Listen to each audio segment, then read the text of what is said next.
En este episodio de Lo Inédito sobre los Evangelios podcast, comentamos el Evangelio del segundo domingo de Pascua y desarrollamos un tema de candente actualidad. ¿Tener fe o no tener fe? Esa es la cuestión. En la sección Espiritualidad analizamos en qué consiste el don de la fe y cómo podemos cultivarlo. Todo eso y mucho más en este nuevo episodio de Lo Inédito sobre los Evangelios podcast.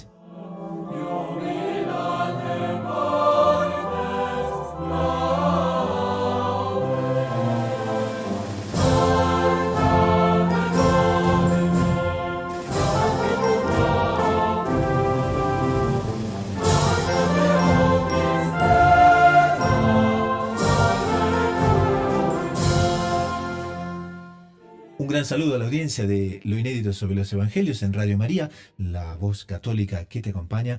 Estamos en el Evangelio del segundo domingo de la Pascua y es el Evangelio de la Resurrección. Y vamos a tratar un tema bellísimo que es justamente el don de la fe y cómo está conectado con la verdadera paz.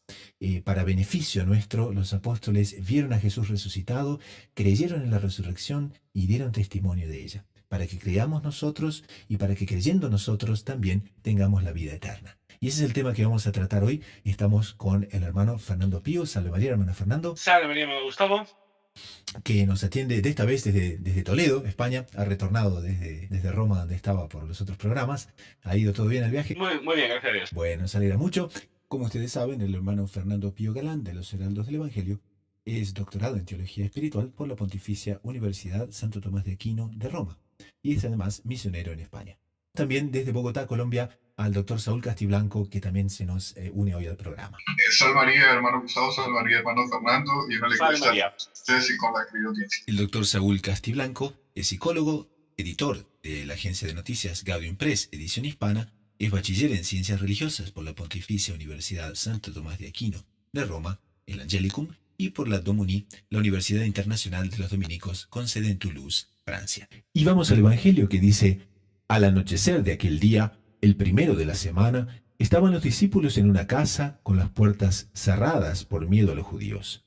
Y en esto entró Jesús, se puso en medio y les dijo: paz a vosotros. Y diciendo esto les enseñó las manos y el costado. Y los discípulos se llenaron de alegría al ver al Señor. Jesús repitió: paz a vosotros. Como el Padre me ha enviado, así también os envío yo. Y dicho esto, exhaló su aliento sobre ellos y les dijo: recibid el Espíritu Santo. A quienes les perdonéis los pecados, les quedan perdonados.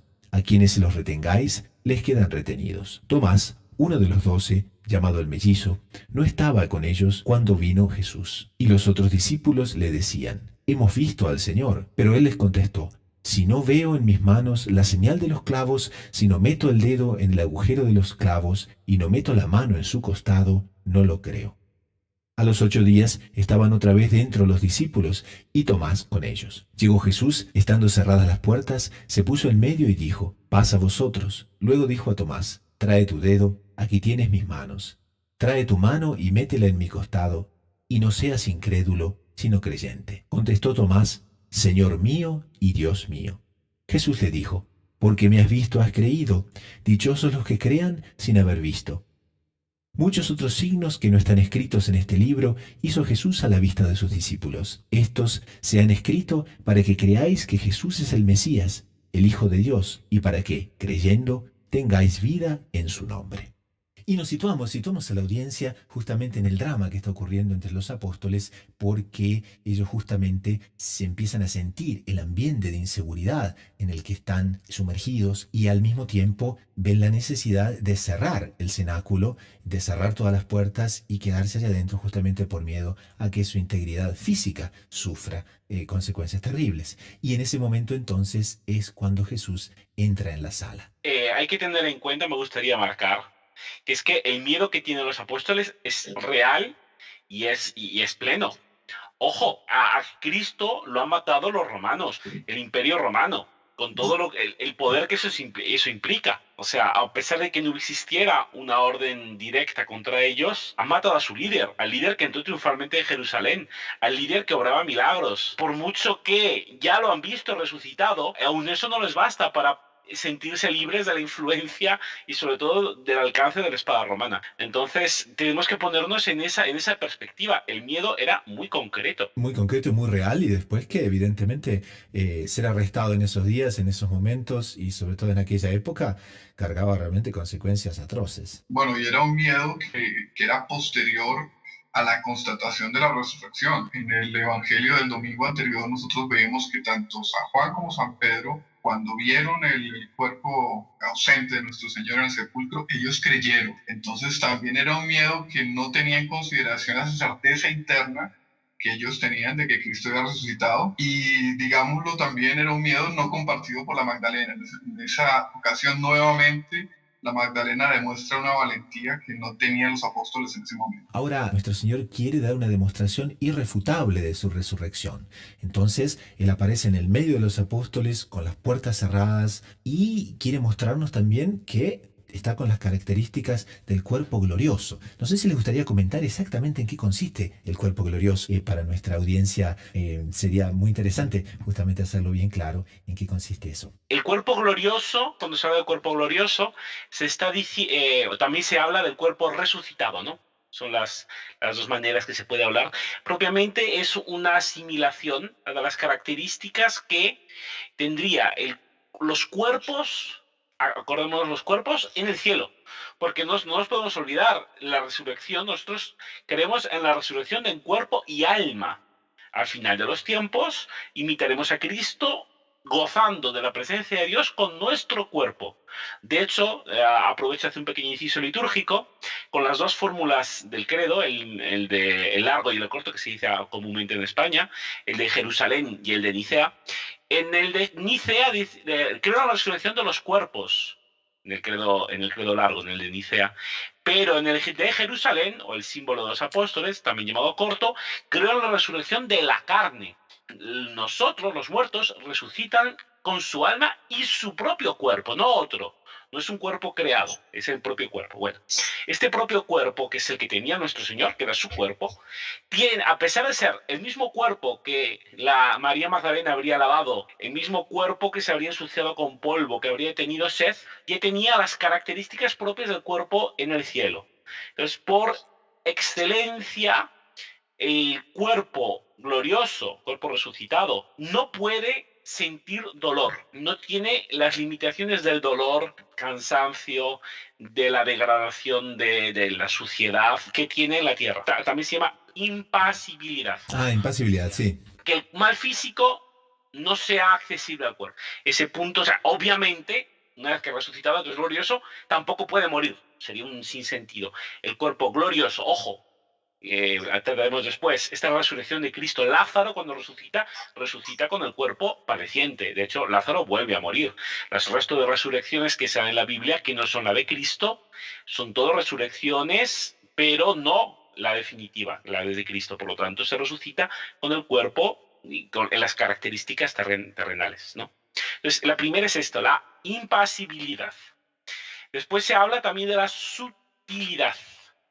Entonces, ¿esto qué sería propiamente? Una característica hace que el cuerpo se asemeje a los espíritus en cuanto que puede atravesar espacios, otros cuerpos, cuando quiere. Esta característica muy probablemente ya la utilizó Jesucristo en su vida terrena. En Nazaret, que lo quieren tirar por el barranco, pasó entre ellos. Pasó entre los que lo querían tirar. Esto sería que él habría adoptado este momento de sutilidad, ¿no? En ese momento concreto. Cuando en la resurrección por excelencia, cuando atraviesa la sábana que lo cubría, sale del sepulcro, en fin, esa sería propiamente la segunda característica. Pues la agilidad, que es otra característica más, que es el cuerpo tiene un movimiento que es inmediato junto con el espíritu. O sea, no supone una rémora, un ancla para el propio espíritu. Donde quiere el espíritu, puede ir el espíritu, bueno, el cuerpo lo acompaña. Después, la última característica se habla de la claridad. Esta claridad que sería la manifestación de la hermosura, de la luz del espíritu en el propio cuerpo. El ejemplo de esto sería cuando Jesucristo se transfigura delante de los apóstoles. Esta luminosidad que salía de su cuerpo, que aparece en el Evangelio, sería esta manifestación de la claridad del cuerpo glorioso. El propio Cristo dice que los justos brillarán como sol en el reino de su Padre, ¿no? Entonces serían estas las 4 características propias de este cuerpo glorioso que tiene nuestro Señor al resucitar. Entonces, repitiendo, es claridad, impasibilidad, sutileza y agilidad, ¿no es cierto? Y agilidad, exactamente. Bueno, él comenta, Monseñor Juan Clá, repitiendo a autores reconocidos, que Dios nuestro Señor en ese momento como que vela un tanto su claridad, la tuvo que velar en el Tabor, en la transfiguración, pues la vela en ese momento. Otra cosa interesante, y también lo repite Monseñor Juan Clá en lo inédito de los Evangelios, es que esas 4 características que definía el hermano Gustavo basado en Santo Tomás, el hermano Fernando basado en Santo Tomás, no son iguales para todos los bienaventurados. Depende del estado de... Entonces, a mayor gloria, mayor claridad, mayor agilidad, mayor potencia inclusive en el traslado, menciona un autor, ¿no? En mayor sutileza, bueno, no sé cómo sería una mayor sutileza, pero que es interesante que la proporcionalidad de la justicia se da también en el estado de gloria y se da también en el estado, por tanto, de las características del cuerpo glorioso. Es maravilloso pensar en nuestro Señor resucitado con el cuerpo glorioso delante de todos sus apóstoles, ¿cierto? Infundiéndoles todo lo que les va a dar y que comentaremos más adelante. En ese momento en que están a puertas cerradas, nuestro Señor utiliza el don de la sutileza, como explicaba el hermano Fernando, entra justamente a través de las puertas, se hace presente, y una cosa aquí que Monseñor John Clapp puntualiza muy bien en su comentario, y es que la primera cosa que nuestro Señor hace es los saluda deseándoles la paz. Sí, eso es, por excelencia, queda como saludo cristiano, por excelencia el saludo de la paz. Hay que decir que ya los judíos los saludaban con el shalom, es la forma propiamente judía de saludar, pero aquí estamos hablando propiamente un concepto mucho más profundo. Porque no nos olvidemos que el hombre, después del pecado original, se encuentra en guerra con Dios. Entonces, con la pasión, muerte y resurrección de Cristo, por fin se establece la paz, porque Cristo es nuestra paz. Y aquí hay un pensamiento que Monseñor John Clapp trae de San Gregorio Nacianceno, y lo voy a leer porque es realmente fabuloso. Dice que Cristo solo se aparece a quienes cierran las puertas del alma a las influencias del mundo, para ofrecerles los consuelos de la verdadera paz. Qué interesante eso, ¿no? Para nuestra vida espiritual, cuando tenemos realmente que pensar que, aparte de cultivar nuestra vida espiritual, tenemos que estar a veces a solas con Cristo, a solas con Nuestra Señora, y justamente poder gozar de esa verdadera paz, de esa verdadera tranquilidad que solo esa unión trae. Interesante que Dios permite esto en ese momento, que era una manifestación de temor. No la llamemos cobardía, pero también aprovecha con eso para crear un ambiente recogido, un ambiente ya pacífico, un ambiente contemplativo que preparaba mejor para contemplar la grandeza de Cristo resucitado en cuerpo glorioso que se estaba dando en ese momento. Y ahí nuestro Señor quiere marcar muy bien, ¿no? Porque inmediatamente les enseña, les muestra a los apóstoles tanto las manos cuanto el costado. Y evidentemente los discípulos se llenan de alegría, pero hay muchas características ahí para comentar, ¿no? Sí, tenemos propiamente ahí cada ejemplo, o sea, aquí sobre todo desde un punto de vista psicológico, el doctor Sol nos podría decir cómo sería propiamente la actitud de cada uno de los apóstoles, pero sobre todo yo creo que sería interesante, en este punto me interesaría marcar, que es que los apóstoles están viendo a nuestro Señor, lo vieron sufrir, lo vieron morir dentro de lo que cabe, por lo menos San Juan seguro que estaba presente en su muerte, muy probablemente otros apóstoles también, o verían de lejos, tendrían noticia certera, y ahora mismo estaban viendo en la gloria. Entonces, a pesar de que sabían por el testimonio indirecto, al fin y al cabo, porque, o sea, el testimonio de las dos mujeres, la confirmación indirecta de San Pedro y de San Juan, es un impacto no pequeño. Porque es una resurrección, pues esto, gloriosa, como entró, demuestra tener un poder que tenía el mismo poder que tenía antes de morir, pero en cierto sentido intuyen que es mayor, porque es que murió. Entonces, propiamente, yo creo que este es el impacto humano de la resurrección. Entonces, es a partir de aquí que de este impacto se está desarrollando la fe, y es una prueba propiamente de la fe de los apóstoles. Recordemos que la propia Magdalena ve a nuestro Señor resurrecto y en un primer momento no lo reconoce. ¿no? Hasta que nuestro Señor no se dirige a ella. Entonces, también de pronto las propias características del cuerpo glorioso que nuestro Señor muestra en ese momento hacen pensar a los apóstoles, como lo declara San Lucas en ese mismo trecho de su evangelio que se refiere al mismo hecho, que ellos temían que era un espíritu. Entonces, nuestro Señor quiso mostrarles que era Él diciéndoles eso: quieren tocar mis llagas, quieren tocar mi costado. Y veo que Monseñor Juan Clá, con base en comentaristas también de mucha autoridad, dice que es probable que en ese momento también ellos hubieran tocado las llagas de Cristo. Ese deseo de Cristo de manifestar su humanidad, de manifestar benévolamente, es un acto de caridad, es un acto de apostolado. Venga, yo sé cómo son ustedes conocen a través de los sentidos, ustedes son a veces demasiado concretos. Bueno, yo soy concreto y yo resucitado me ofrezco ya que ustedes me palpen, que ustedes me toquen, porque soy yo, resurrecto en cuerpo glorioso, pero soy yo en cuerpo, sangre, alma y divinidad, pero también en cuerpo, no soy un espíritu. Ahora hay una pregunta también muy interesante que Monseñor Jean-Claude levanta, ¿no? Y habla sobre las heridas. Porque dice que, claro, el cuerpo ahora de nuestro Señor es un cuerpo resucitado, un cuerpo glorioso, pero quiso mantener las heridas, ¿no? Y eso alguien diría, bueno, pero eso no sería una cosa defectuosa que las heridas, en fin, las tremendas laceraciones que sufrió. Sin embargo, ¿por qué quiso mantenerlas? Hombre, a mí me parece básicamente que nuestro Jesucristo quería dar las pruebas de su resurrección. Curiosamente, no tiene otros testigos que los que no son cristianos, que son los vigilantes, los guardianes del sepulcro, ¿no? Colocados para evitar que el cuerpo fuera llevado, por un lado. Pero por otro lado, a pesar de que no quiso tener a ningún apóstol o a las santas mujeres, concretamente en el momento de resucitar, sí que quiso dejar elementos que lo indicasen de una manera evidente, como fue la extraña disposición de las vendas, que ya hablamos del tema, como fue propiamente el encuentro con las santas mujeres en el jardín. Este mismo encuentro con ellos, al tener las llagas, deja evidente, evita cualquier sospecha de que en realidad el que muriera no fuera Cristo, como ciertas teorías incluso dicen, que fuera un sosías, ¿no? Alguien que se pareciera a Cristo, entonces murió en su lugar. No, no. Cristo muestra las llagas. Y no nos olvidemos, son llagas de heridas mortales de necesidad. La herida del costado, aunque no hubiera sufrido la pasión y aunque no hubiera sido crucificado, lo hubiera matado. Entonces, esas llagas son incompatibles con la vida del lenguaje médico. Bueno, pues esas mismas llagas, que para él no son una prueba de debilidad, sino es un motivo de gloria. Yo tendría que estar muerto, pero como soy Dios, he resucitado, estoy vivo. ¿Cómo eran las llagas de nuestro Señor Jesucristo? Como son representadas habitualmente en las figuras, en las estatuas de Él resurrecto. Puede ser, pero puede no ser, ¿cierto? Estamos hablando de un cuerpo glorioso. Claro. Y me acuerdo, hermano Fernando, que hay una monja concepcionista que tenía estigmas, que es una réplica de las llagas de nuestro Señor, que era Sor Patrocinio, que quienes conocieron esos estigmas decían que eran hermosas como unos rubíes brillantes dentro de una piel maravillosa.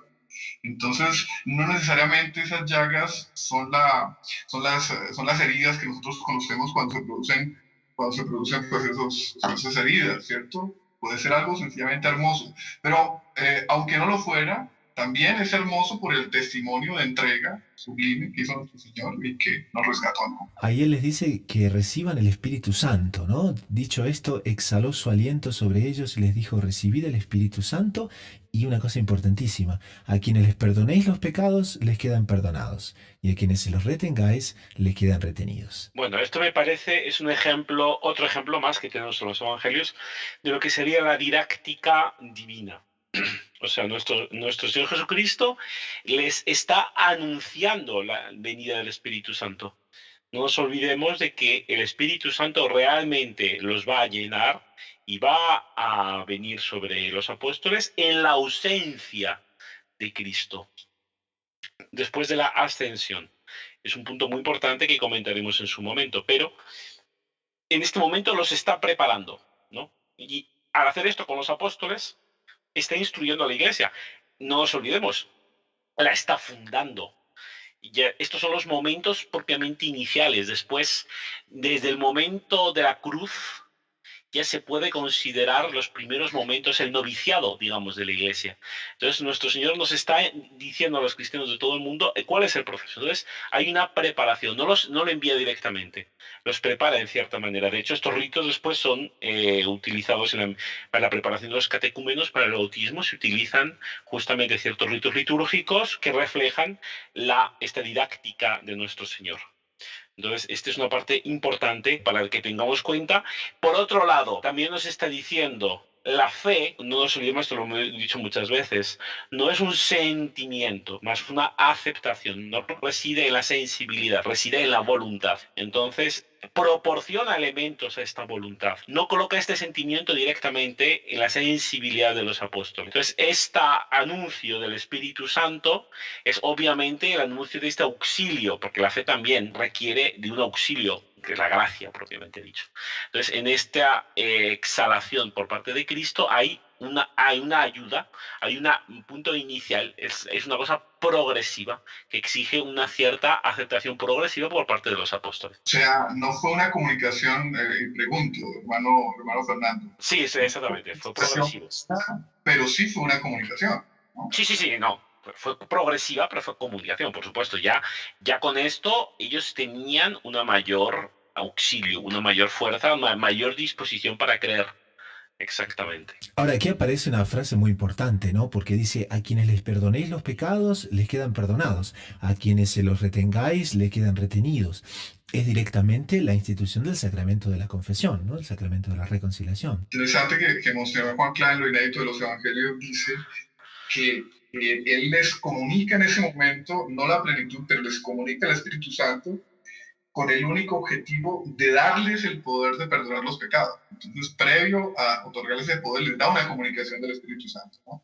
Y más adelante, Monseñor Juan Cla cita a San Agustín, que dice que no se comunica el Espíritu Santo en su sustancia, ya que dijimos, ¿no? O sea, en plenitud, ya que dijimos que hay una comunicación, pero que también Cristo quería manifestar que el Espíritu Santo no es comunicado solo directamente por el Padre, sino también por Él, ¿no? Y eso también es muy importante y ha tenido muchas repercusiones en la historia. Y muchas veces escuchamos esa objeción de muchos de nuestros contemporáneos que dicen, no, yo voy a confesar mis faltas a un hombre, jamás, y etc. Cuando nos olvidamos que justamente es en este momento, ¿no?, que nuestro Señor le da la autoridad a los apóstoles y a sus sucesores de perdonar los pecados y de retener también los pecados, ¿no? Exactamente. Esto, no nos olvidemos que ya fue dado, ya les fue dicho durante la vida de nuestro Señor, antes de su pasión. Ya les fue dicho. Ahora es confirmado, otro punto importante, y que formará parte de la misión, de la parte fundamental de la misión de la Iglesia a lo largo de los siglos, que era justamente la capacidad de perdonar los pecados y de no perdonarlos. Establecer propiamente esta autoridad venía directamente de Cristo, establecer propiamente esta relación con Dios para que se pueda considerar perdonado o no los pecados. Pues interesante, hermano Fernando, hermano Gustavo, que la institución del sacramento de la penitencia, de la reconciliación, obliga a la confesión sacramental al sacerdote cuando existe esa posibilidad, ¿cierto? Entonces, por así decirlo, es un requisito que pone Cristo para el perdón de los pecados, pero también es la certeza de que los pecados quedan perdonados. Entonces, cuando uno escucha a los hermanos separados o algunas otras personas decir que la persona se comunica directamente con Dios para arreglar cuentas con Él, uno le podría preguntar, ¿usted tiene certeza de que Dios perdonó su pecado? Y la persona muchas veces no va a responder que sí, no puede responder si es sincera. En cambio, cuando uno, con las debidas disposiciones, cumpliendo las normas, se confiesa con un sacerdote, tiene certeza del perdón de Dios. Eso es muy bonito. Sí, realmente. Y ahora llegamos a la parte donde entra la figura de Santo Tomás, que justamente muchos tratan de incrédulo y que debe entrar en la escena en este momento. Pero así como Santo Tomás entra en la escena, bueno, creo que el hermano Fernando tiene que partir, ¿no es cierto? Sí, lamentablemente, hermano Gustavo, doctor Saúl, les tengo que dejar que ocupaciones aquí. Tenemos que ir a una parroquia que nos han convocado y les tengo que dejar en este comentario. Pero bueno, me despido agradeciendo este momento de compartir el Evangelio, el de poder transmitir un poco las aplicaciones de nuestra vida cotidiana, y a los oyentes, pues un cordial saludo. Nos quedamos entonces justamente aquí con el doctor Saúl y la entrada de Santo Tomás. Y también es muy interesante, doctor Saúl, porque se da un fenómeno muy, muy psicológico aquí, ¿eh? Santo Tomás no estaba presente en ese momento y cuando los apóstoles le narraron todo el episodio que acabamos de comentar, Santo Tomás, sin escrúpulos, dice, si no veo en sus manos la señal de los clavos, si no meto el dedo en el agujero de los clavos y no meto la mano en su costado, no lo creo. Y ahí entonces entramos en una figura apasionante, inclusive desde el punto de vista psicológico y sobre todo desde el punto de vista de la psicología católica, cómo se da en Santo Tomás ese no creer. Hermano Gustavo, me remito a la descripción muy interesante que hace Monseñor Juan Clá en lo inédito de los evangelios sobre Santo Tomás. Él dice, se ve que es una imaginación fértil acompañado de robusta obstinación, o sea, lo que quería, pero una obstinación que como que torna rígido el espíritu, y dice aquí Monseñor Juan Clá, le dificulta cualquier conclusión por más obvia que fuese. ¿Cuál era la conclusión propia de ese momento? La conclusión es que, oiga, aquí, bueno, de pronto no le creo mucho a María Magdalena, de pronto no le creo mucho a María Salomé, pero oiga, ¿por qué no creerle a San Pedro? ¿Por qué no creerle a San Juan? ¿Y por qué no creerle a todos los 10 apóstoles que me estaban diciendo, yo lo vi? Y si suponemos lo que habíamos comentado anteriormente, tal vez le estarían diciendo, yo lo toqué. Entonces, él decía, no, como yo no lo toqué, como yo no lo vi, viene una obstinación que le dificulta la conclusión, y es que tantos testimonios tienen que ser verdaderos, ¿cierto? Entonces era un poquito obstinado Santo Tomás. Además, temerario. ¿Qué es temerario? Temerario es querer obligar a Dios a hacer algo. Y entonces él anuncia, es que si yo no toco sus llagas y no me mano en su costado, entonces no creo. Entonces ya le estaba diciendo a Dios el camino para demostrarle que él había resucitado, que Cristo había resucitado. Entonces era un poco complicado Santo Tomás, ¿cierto? Sí, bastante. Después también que dice, o sea, que en el fondo le está imponiendo las condiciones al propio Dios, ¿eh? Si no me da en este formato, disculpe, no lo creo, ¿eh? Como que el Señor deberá rendirse a su voluntad, porque si no, no hay trato. Ahora, vemos, hermano Gustavo, bueno, que de todos esos pequeños males, entre comillas, pequeños males, sacamos muchos beneficios de los cuales vamos a hablar, ¿cierto? Sí, Pero uno ve y destacamos, señor Juan Clá, la bondad con la que lo trata nuestro Señor. Nuestro Señor bueno, le podría, oiga, no sea burro, no sea obstinado. Aquí hay toda una cantidad de personas maravillosas que ya le dijeron, ¿y usted no cree? Y además usted me quiere a mí, Rey, Señor del universo, Creador omnipotente de todo lo que ve, me quiere obligar a seguir el camino por el cual le tengo que mostrar a usted, pequeñita cosa. Él podría haberle dicho todo eso con justicia, ¿cierto? Pero nuestro Señor no es así, ¿no? la Nuestro Señor, narración, la narración aquí invita a un poco contener la respiración, porque dice, a los 8 días estaban otra vez dentro los discípulos y Tomás con ellos. Y podemos imaginar también la actitud de los otros apóstoles, ¿no? Viendo que nuestro Señor se vuelve a aproximar, todo el mundo mirándolo a Santo Tomás, ¿no? ¿Cómo sería, no? claro. Seguramente las miradas habrán sido, ¿no? Más que Vamos a apelatorias. ver qué pasa aquí, ¿no? Y de acuerdo a cada psicología, cada uno se imaginaba lo que iba a decir nuestro Señor, porque evidentemente todos imaginaban que él iba a acertar cuentas con Santo Tomás, ¿no? Un aire de severidad, seguramente un silencio profundo. Ahí dice, llegó Jesús estando cerradas las puertas, se puso en el medio y dijo, paz a vosotros. Otro preámbulo y otro momento de suspenso. Y ahí Hermano sí, Gustavo, imaginémoslo a nuestro Señor con el cuerpo glorioso, o sea, esa majestad, esa grandeza que él tuvo que velar en el Tabor para que los otros apóstoles que lo estaban acompañando no se obnubilaran. claro, porque en el momento del Tabor es tal cual, lo que usted dice. En el momento del Tabor ofuscaba y no conseguían mirar, pero aquí nuestro Señor como que gradúa, ¿no? La intensidad para que sea posible a todo el mundo contemplarlo. Qué delicadeza, ¿eh? Espectacular, la bondad, la caridad, comprendiendo quiénes eran ellos, ¿no? Estamos hablando de las semillas de su iglesia. Y entonces dice, luego dijo a Tomás, trae tu dedo, aquí tienes mis manos, trae tu mano y métela en mi costado, y no seas incrédulo, sino creyente. ¿Cuál habrá sido el tono de voz? De mucha bondad. Uno a veces lee ciertos pasajes, particularmente de los evangelios, y como que siente el tono de nuestro Señor, el tono de su voz, sea de increpación, pero más comúnmente de serenidad, de amor, de bondad, ¿no? Y uno siente, ¿eh? mete aquí tu dedo. No era una reclamación. Si él quisiera dar una reclamación fuerte a Santo Tomás, hubiera empleado otras palabras. Ven aquí, mete tu dedo y ve mis manos. No seas incrédulo, sé fiel. Eso como que incluye un perdón también, ¿no? Nuestro Señor le está diciendo, mire, váyase de aquí, ya no lo necesitamos aquí, no seas incrédulo, sé fiel. Como cuando le dice a la samaritana, no peques más, cuando le dice a la mujer adúltera, no peques más, o sea, ven para acá, pero no seas tan obstinado, no seas tan rudo también, ¿no? Monseñor John Clark dice que prevalece la opinión de la mayoría en este punto, en este momento de los exégetas, que dicen que en su infinita bondad nuestro Señor hizo que sus adorables cicatrices fueran tocadas por aquel apóstol sujeto a la falta de fe y con eso entonces cura su falta de fe. Interesante. Y Santo Tomás expresa la fe. Él dice, Señor mío y Dios mío, ¿no? Es una manifestación no solamente de la resurrección de Cristo, sino de su divinidad resurrecta. Y es una manifestación que es repetida por todos los fieles de todo el mundo en cada Eucaristía.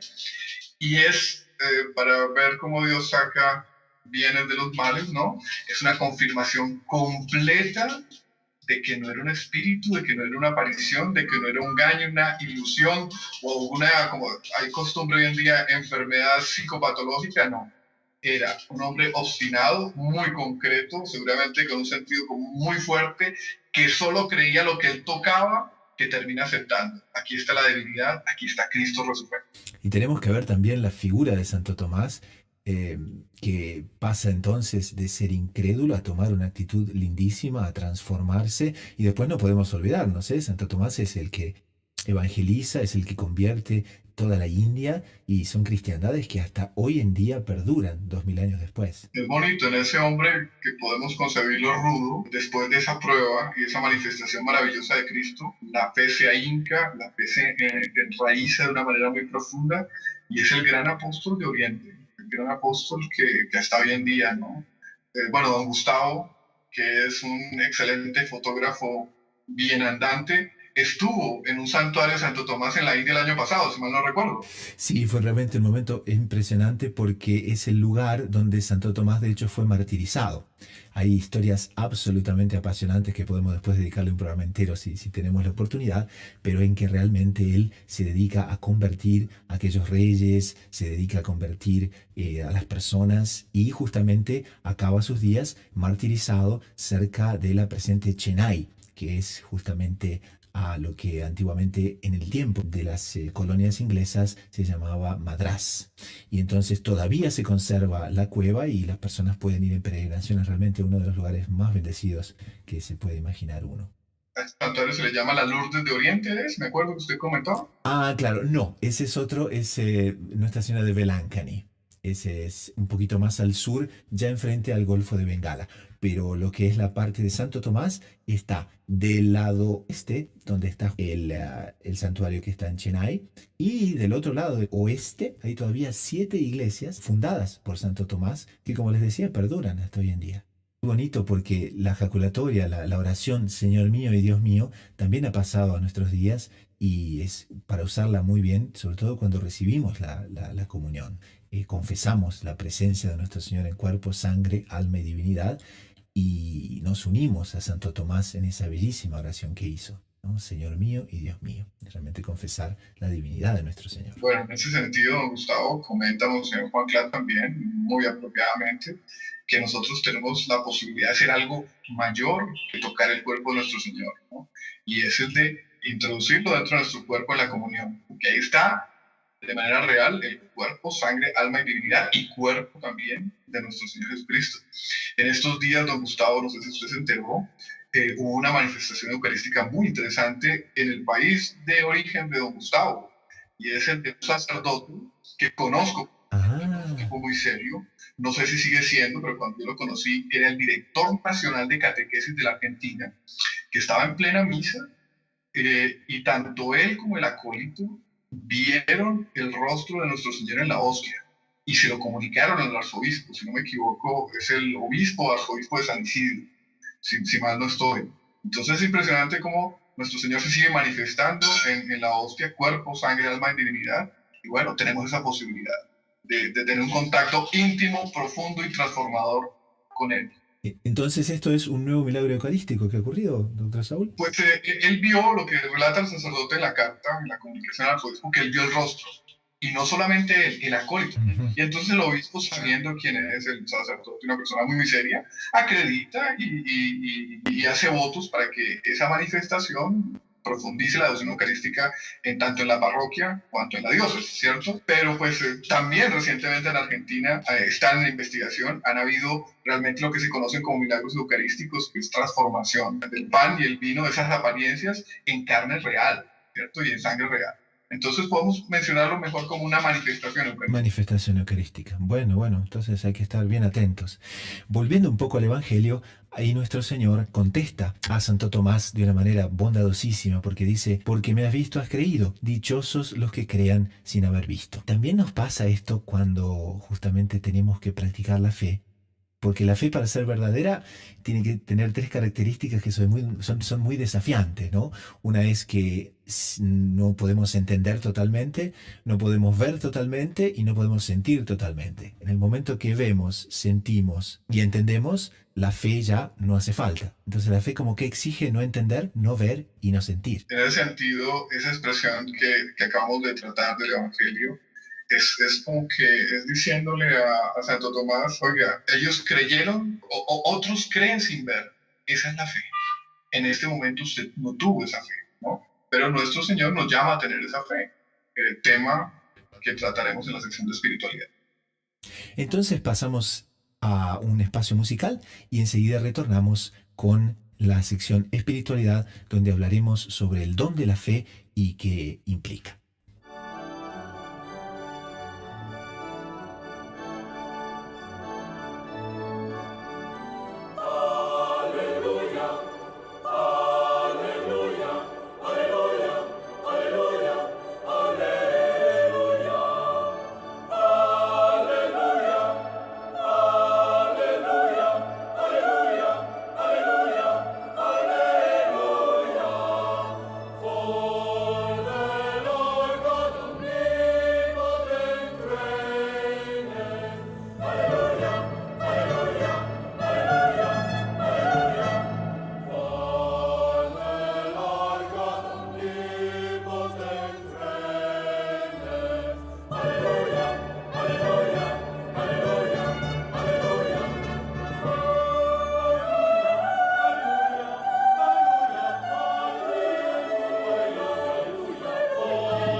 Entramos entonces en la segunda parte del programa, que es la sección espiritualidad, donde exploramos temas centrales de la vida espiritual para el beneficio y el crecimiento de la audiencia. Y hay un tema que se conecta muy pero muy bien con el segmento anterior, tratando al respecto de la virtud de la fe tan manifestada en Santo Tomás, sobre todo luego que nuestro Señor le muestra las llagas y le muestra y le hace que las toque, que se podría decir, se podría tratar de una nueva bienaventuranza, que nuestro Señor dice: porque me has visto, has creído, dichosos los que crean sin haber visto. Y esta nueva bienaventuranza toca un aspecto muy profundo y muy interesante y muy necesario, especialmente en los tiempos que vivimos, al respecto de la virtud de la fe.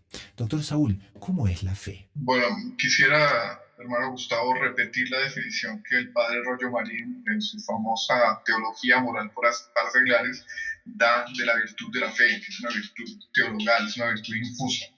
Él dice: es una virtud sobrenatural, por lo tanto es algo que viene de Dios, no es algo que adquirimos con esfuerzo. Una virtud sobrenatural por la cual, con la inspiración y la ayuda de la gracia de Dios, justamente como es algo sobrenatural, tiene que ser de iniciativa divina, para eso viene una gracia, una ayuda divina especial. ¿Qué hacemos con esa ayuda de Dios especial? Sigue la definición: creemos ser verdadero lo que por Él ha sido revelado, o sea, lo que por Dios ha sido revelado. Esa gracia mueve y crea una virtud, esa virtud se llama la fe, por la cual creemos aquello que Dios reveló. Y sigue la definición: no por la intrínseca verdad de las cosas percibida por la luz natural de la razón, no, porque cuando estamos hablando de esas verdades que son objeto de la fe, son verdades que están por encima de la razón, no están en contravía de la razón, no contradicen la razón, pero están por encima de la razón.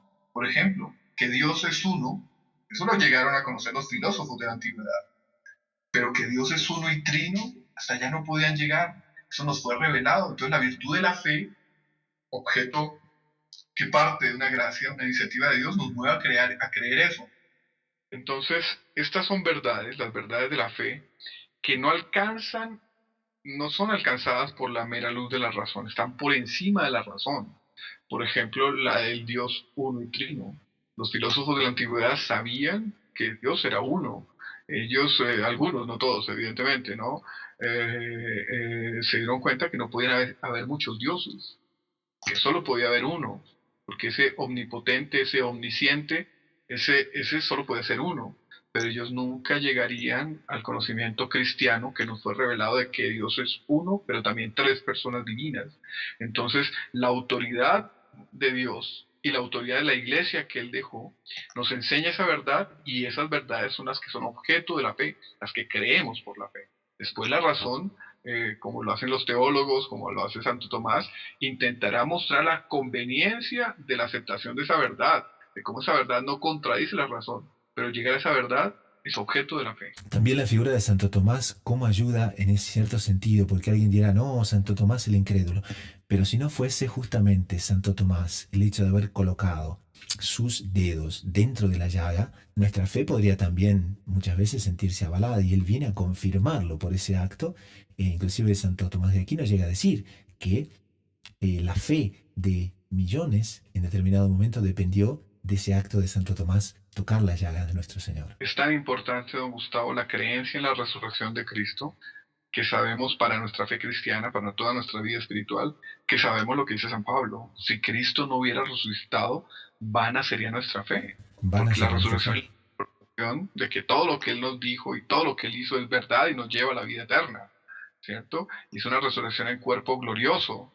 Recordaba el hermano Fernando que la resurrección de Lázaro había sido en cuerpo padeciente. Esta no, esta es una resurrección donde Él se muestra en cuerpo glorioso, en el fondo señalando el camino de todos los hombres que cumplen la ley de Dios y terminan bienaventurados, o sea, diciéndoles también a los apóstoles en ese momento: todos ustedes van a tener este cuerpo, ¿cierto? Entonces, para que esa realidad de la aparición de Él en cuerpo glorioso no tuviera ninguna objeción a lo largo de los siglos, Dios permitió, no digamos suscitó, porque Dios no suscita los males, pero sí los permite, la incredulidad de Santo Tomás, de la cual nos beneficiamos todos, como usted lo acaba de decir.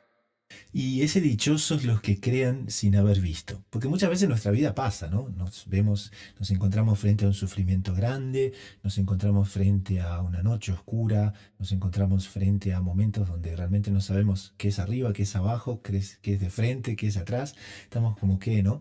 Perdidos. Y en ese momento nuestro Señor con estas palabras nos da mucha certeza. Porque dice, dichosos los que crean sin haber visto. El hecho de que uno no ve no significa va a dejar de creer por el hecho de no haber visto. Por las dudas contra la fe, de esas dudas han sido objeto insignes santos. Recuerdo a Santa Teresita, recuerdo a otros santos, ¿cierto? La fe es algo tan alto que Dios no la tiene que incutir dentro del alma. Y Dios puede permitir, inclusive en grandes santos, las dudas contra la fe. ¿Qué hacer en ese momento? Creer en que nosotros no estamos creyendo en esta verdad por la intrínseca verdad de ella, por su intrínseca composición interna real, no, sino es porque nos es enseñada por Dios. O sea, la forma de combatir las dudas contra la fe es entregarnos confiadamente en las manos de Dios, es aumentar la unión con Dios, es aumentar ese vínculo que termina enseñándonos todas esas otras cosas que son necesarias para la salvación. Pero muchas veces pensamos que por el hecho de no experimentar un entendimiento o una sensación o una idea clara del por qué, la fe como que pierde un poco de los méritos que tiene. Y no es así, ¿no es cierto? Mire, Gustavo, la realidad de eso que usted dice, porque es que cuando Santo Tomás dice que él solo creería cuando, justamente es cuando toque, cuando palpe, cuando con sus sentidos básicos, no los sentidos primarios, ni siquiera los sentidos del alma, ni siquiera la razón, sino cuando sus sentidos básicos tenga una evidencia de eso, ahí cree. Bueno, resulta que la fe es todo lo contrario de esa verdad que es alcanzada por los sentidos básicos. Entonces, es una invitación a espiritualizarnos, a no creer solo y aquellas cosas que nos dicen los sentidos animales. Tenemos también espíritu, tenemos también alma y tenemos también mecanismo sobrenatural adquirido en el bautismo, fortalecido con la comunión, fortalecido con la confirmación, que nos revela verdades muy altas, que están fuera del alcance de esos sentidos básicos. Entonces, la invitación en el fondo que hace nuestro Señor es no sean meramente animales, déjense espiritualizar por toda mi acción, por toda mi influencia, ¿no? Escuchen a aquellos que yo constituí en autoridad. Yo constituí en autoridad a Pedro, delante de usted, lo hice jefe de su iglesia, a la que usted quiere pertenecer, porque usted está viniendo aquí al cenáculo. ¿Por qué no lo escucha cuando él le dice que yo resucité? Escúchelo y tenga fe. Bienaventurados aquellos que creen en la autoridad de la iglesia que nos confirma las verdades de la fe. Y esa también es una inquietud y muchas veces una objeción que nuestros hermanos separados colocan porque dicen que si no está escrito en la Biblia no creen, ¿no? Si no está específicamente escrito en la Biblia, no, entonces no debe ser creído.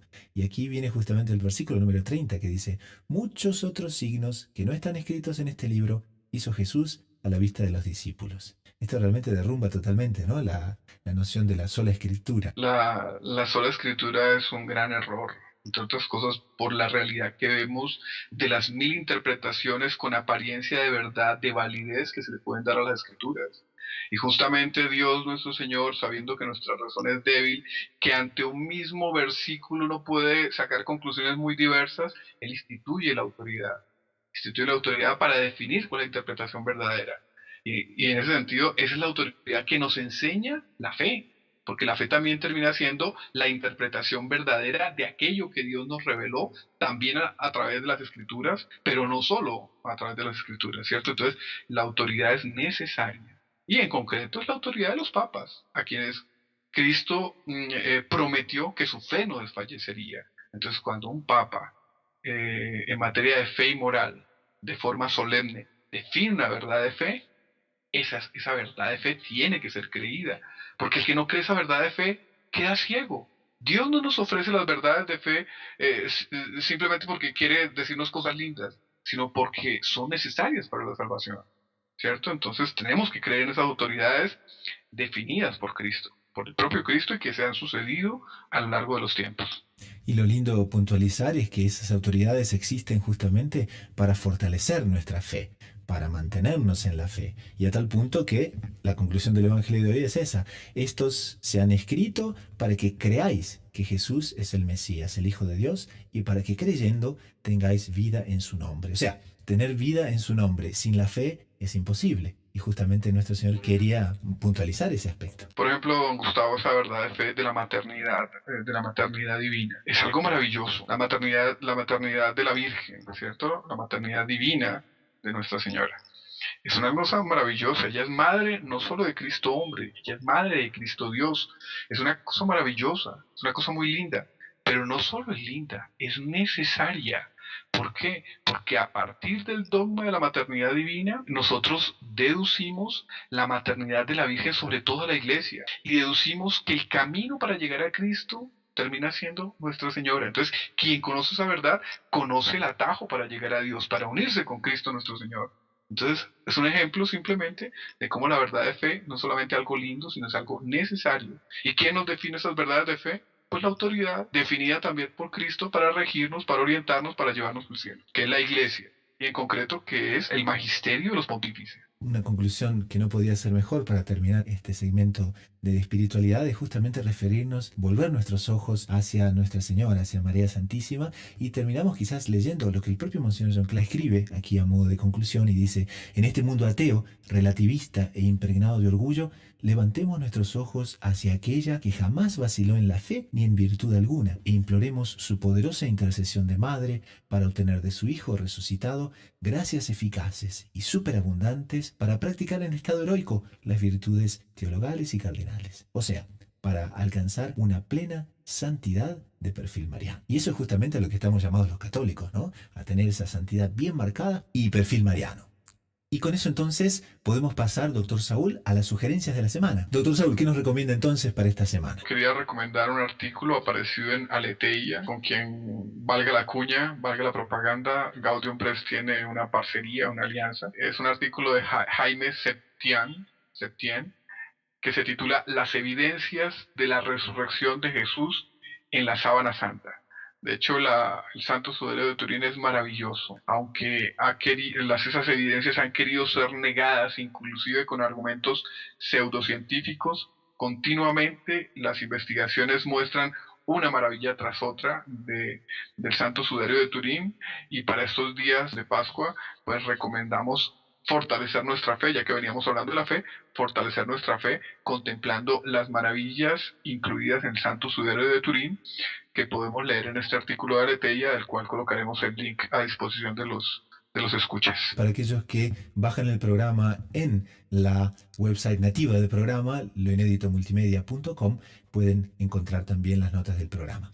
Quien les habla, hago mía justamente la sugerencia que nos dejó el hermano Fernando, que tuvo que salir así rápidamente el día de hoy, pero que es bellísima, y se trata de un libro que pueden encontrar en amazon.es, y es La sábana santa de Turín, su autenticidad. Son varios libros, todos de autoría del padre Jorge Loring, que es un especialista de altísima categoría en materia de la sábana santa, en materia de lo que se llama el síndone, y que de la mano de investigaciones científicas, de la historia de la reliquia y de bellísimas analogías y también de bellísimos hechos, nos muestra la autenticidad y el valor testimonial de la sábana santa de Turín, tanto para crecer en nuestra fe como también para crecer en el conocimiento de los diferentes detalles sobre la crucifixión. Y con esto entonces llegamos al término del programa de hoy. Doctor Saúl, muchísimas gracias por estar con nosotros. Muchas gracias, don Gustavo, y muchas gracias a la audiencia, y salve María. En nombre del equipo de producción y de quien les habla el hermano Gustavo, un caluroso y cordial salve María, y nos encontramos de aquí a una semana en Lo Inédito sobre los Evangelios para Radio María Canadá, la voz católica que te acompaña.